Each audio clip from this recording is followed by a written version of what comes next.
Le journal, notre invité.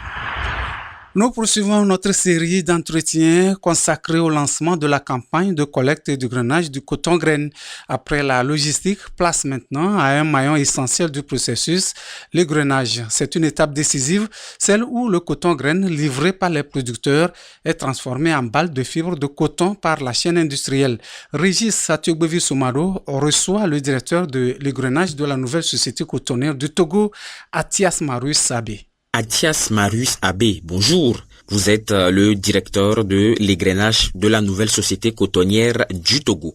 Alors, la filière cotonnière entre pleinement dans la campagne d'égrainage 2025-2026.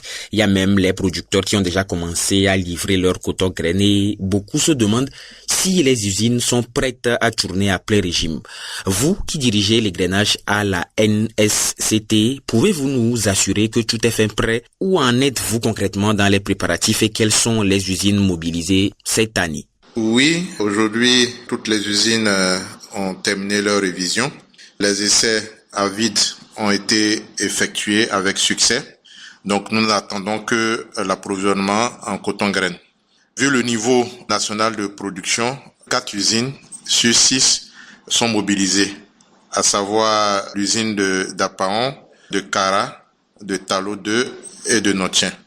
Donc les autres usines, à savoir Blita et Talo 1, restent fermées en espérant une augmentation de la production dans les campagnes à venir. On sait que chaque nouvelle campagne apporte son lot d'ajustements. En 2025-2026, peut-on s'attendre à des nouveautés du côté de l'égrainage? Quels sont les changements notables que vous introduisez et quels objectifs vous vous êtes fixés pour cette saison? Effectivement, chaque campagne doit nous amener à nous améliorer.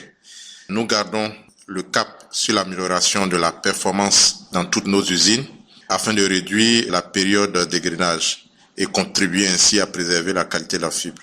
Comme changement opéré dans certaines usines, à Dapaon, nous avons amélioré l'automatisation de l'alimentation des égreneuses en coton graine et nous avons modifié un équipement pour pouvoir réduire les temps de panne. À Kara, nous envisageons de changer les télescopes manuels en télescopes hydrauliques. Cela va contribuer à améliorer la capacité d'égrainage et aussi à garantir la sécurité du personnel. Et enfin, à Notien, nous envisageons remplacer et réhabiliter tous les équipements électriques de l'usine. Pour le grand public, l'égrainage reste une opération assez technique.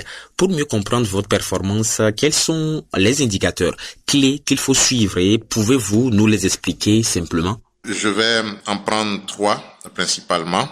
Le premier indicateur qu'on appelle l'égrainé jour, qui mesure la quantité de coton graine qu'on arrive à produire par jour. Cela est un indicateur qui nous permet de nous assurer qu'on libère rapidement les camions ou les caisses de coton qu'on reçoit au bon rythme afin de finir rapidement la campagne. Ensuite, le deuxième indicateur qu'on suit, c'est le rendement fibre. Comme on le sait, c'est la fibre que nous vendons et donc il faut produire la quantité dont dispose le coton graine à l'état naturel. Donc il faut garantir que cette quantité de fibres qu'on produit est conforme à la variété du coton graine. L'autre indicateur important qu'on suit, qui est le taux de rendement synthétique, qui est en fait un indicateur qui mesure la performance de nos usines et cela nous permet justement de pouvoir égrainer rapidement, de pouvoir égrainer à moindre coût et de finir rapidement la campagne. Un dernier mot pour ceux qui sont au cœur de cette filière, notamment les producteurs. Quel message souhaitez-vous leur adresser en ce début de campagne d'égrainage? Mon message en tant que directeur d'égrainage est simple. Nous travaillons pour les producteurs parce que sans eux, il n'y a pas de filière coton. À ce titre, nous continuerons à améliorer nos process d'égrainage afin de pouvoir réduire la période d'égrainage et aussi contribuer à réduire le temps de collecte pour que nos parents producteurs soient payés rapidement. Mais nous leur demandons en retour d'améliorer la qualité du coton graine au champ avant que cela n'arrive dans les usines parce que la qualité de la fibre en dépend et également le bon fonctionnement des usines. Athias Marius Abbé, merci pour toutes ces précisions et pour la transparence sur les préparatifs en cours.